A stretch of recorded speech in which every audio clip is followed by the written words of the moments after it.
Now, these polls are the first to come out since accusations that Burke had copied policy proposals from other campaigns. Mary Burke released a new ad to address this accusation. In August, Wisconsin lost another 4,300 jobs. That's probably why in September, Scott Walker is attacking my jobs plan, saying it takes ideas from other states. Well, you know what? Of course it does. As governor, I'm going to take the best ideas wherever I can find them. Governor Walker spent his first term breaking promises so far. The numbers say that.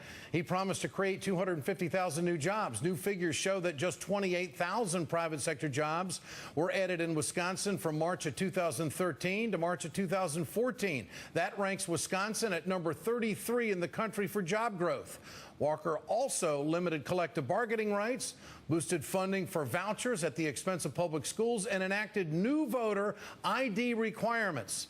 Earlier today, attorneys for the ACLU filed an emergency appeal with the Supreme Court asking to block Wisconsin from enforcing that voter ID law. The law requires nearly all voters in the state to have a driver's license or a U.S. passport with a current photo.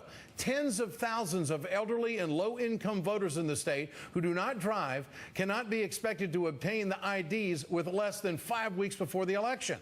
Progressive voters, well, it's just going to be a bigger challenge in November than what you previously thought. And that is exactly the way Walker wants it. Joining me tonight in our rapid response panel, Ruth Conniff, editor of the Progressive Magazine. Also with us tonight, Brad Woodhouse, former Democratic Party communications director. I want both of you to give us your take on, give analysis of this race where it is right now with all the controversy that has surrounded Scott Walker. Ruth, you first. How do you break it down?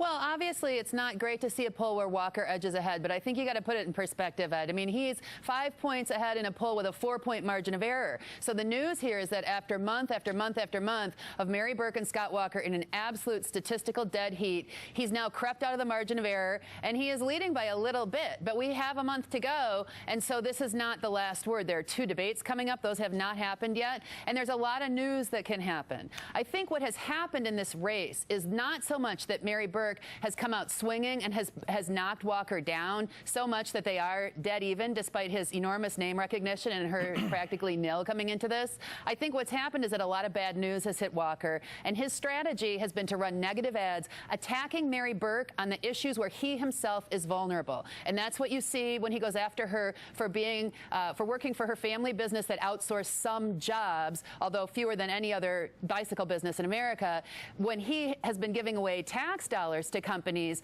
that then outsource jobs and close companies here and close their headquarters here in Wisconsin. So he hits her where he's vulnerable. This phony plagiarism scandal is the latest news, and I think his attacks on that and her not responding really strenuously, Chris Christie coming to the state and attacking her as a plagiarist, has had some effect, and I think we're seeing that in this poll. But if you look at what he's saying she takes policy proposals from other people in her jobs plan. You know, Scott Walker has taken legislation written by out-of-state companies. By his own admission, an out-of-state mining company basically drafted a piece of legislation. He solicited a major campaign contribution from that company, That's right. Received $700,000 through the Club for Growth. So he is plagiarizing legislation from special interest groups in order to do away with regulation in the state of Wisconsin, do away with open meetings laws, and push through their agenda. So the plagiarism charge, I think, is one more example of him attacking on something where he himself is doing the thing that he's attacking on. On a roll, tremendous insight and great information. Brad, how do you break it down? I don't know. Ruth kind of said it all. But look, This voter ID law, is it going to help Walker? What's it going to do to low-income people? I mean, you got to have a photo ID, you got to have all this stuff. What about it?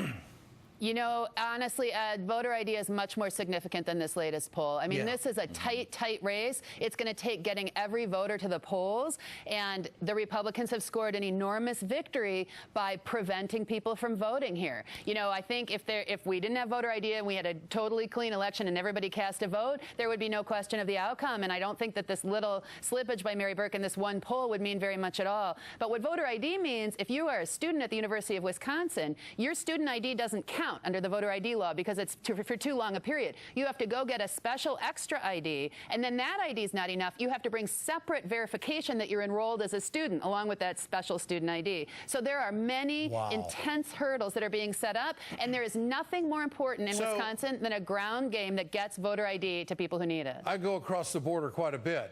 You actually have to have more documentation in Wisconsin to vote than you need to go to another country.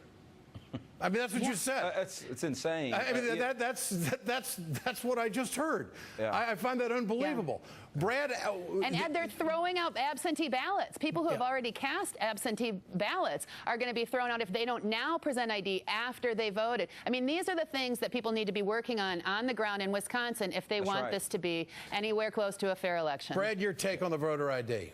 Well, look, I mean, obviously, you know, this was passed by a Republican legislature. It was signed by a Republican governor. It was upheld by Republican judges. And so they've socially engineered this is what they've done. They are trying to engineer this election to steal it. I mean, Scott Walker can't afford to lose this election. After all, his real prize is to be president of the United States, God forbid.